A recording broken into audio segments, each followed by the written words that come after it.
nos anos 80 e 90, existia uma marca que parecia onipresente nas casas brasileiras. Do rádio-relógio ao videocassete, da televisão ao controle remoto, do som automotivo ao videogame.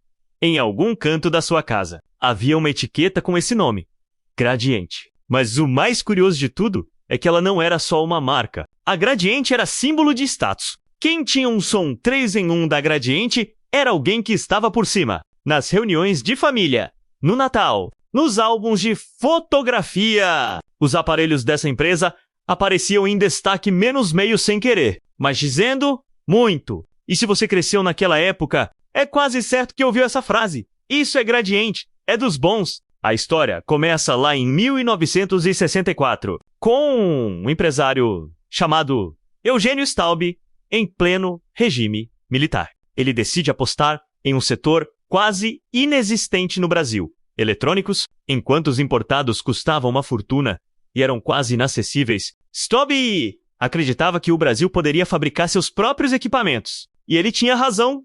A Gradiente começa pequena, produzindo amplificadores de som. Mas, logo, com o incentivo do governo e uma visão de mercado agressiva, ela cresce. Na década de 70, se torna uma das marcas mais fortes do país, focada em áudio, mas não para por aí.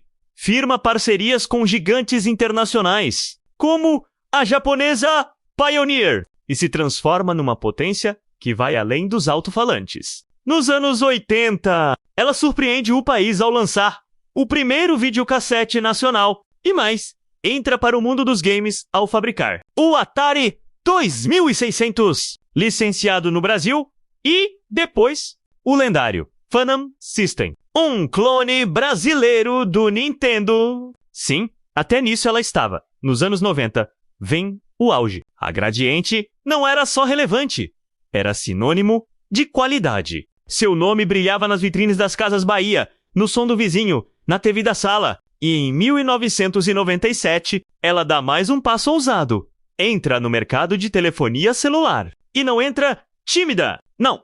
Ela lança uma linha de celulares que, anos depois, envolveria a empresa num dos episódios mais insanos da história tecnológica do Brasil.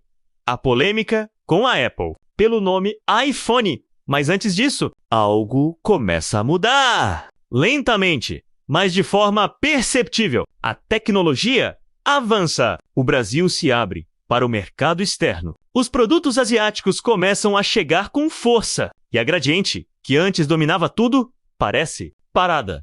É aqui que a queda começa. A Gradiente não morreu de uma vez. Ela foi se apagando aos poucos. Primeiro sumiu da TV, depois das lojas, depois da memória das pessoas. Em 2018, quando finalmente entrou em recuperação judicial, com mais de 200 milhões em dívidas. Quase ninguém noticiou. E quem viu, mal se surpreendeu. Afinal, na prática, ela já havia desaparecido. Mas o que pouca gente sabe é que a marca nunca deixou de existir legalmente. A empresa ainda opera de maneira tímida, tentando monetizar sua história, seus direitos de propriedade intelectual e até mesmo seus produtos antigos. A disputa com a Apple pelo nome iPhone. No Brasil, virou um símbolo daquilo que a Gradiente poderia ter sido ousada, pioneira, desafiadora, mas no fim das contas, esmagada por um mercado cada vez mais brutal. A verdade é que a Gradiente foi vítima de muitos fatores,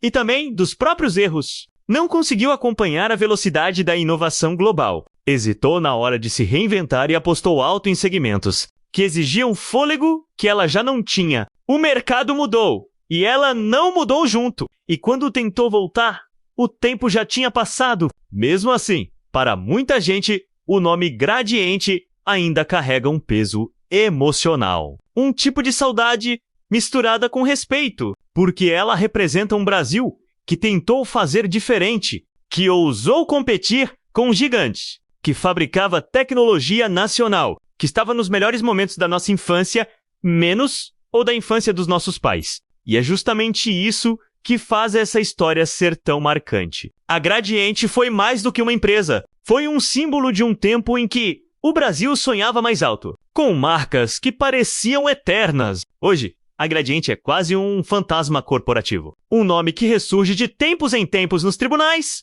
nos fóruns de tecnologia ou nas listas nostálgicas da internet. Mas mesmo esquecida, ela ainda conta uma história poderosa.